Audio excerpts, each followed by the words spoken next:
Introducing our gauge trim accent kit for the Can-Am Ryker and Ryker Rally. This accent kit is available in over a dozen color options, including real carbon fiber. Today we'll be installing the Pearl Red on our shop Ryker to show you just how easy it is to do from home. Be sure to thoroughly clean the surface area before installing, and for proper adhesion, make sure you install with a surface temperature between 72 and 110 degrees Fahrenheit.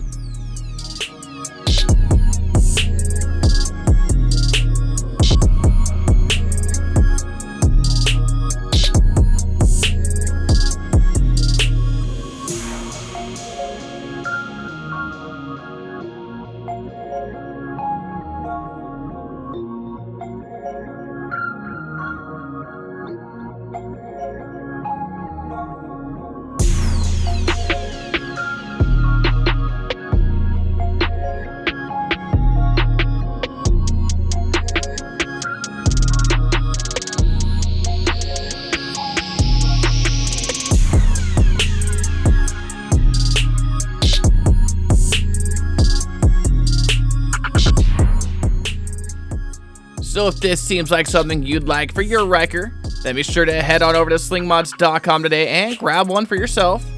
And don't forget to like, subscribe, and hit that notification bell so I can keep you up to date on everything Ryker. I'm Brandon signing out. Till next time.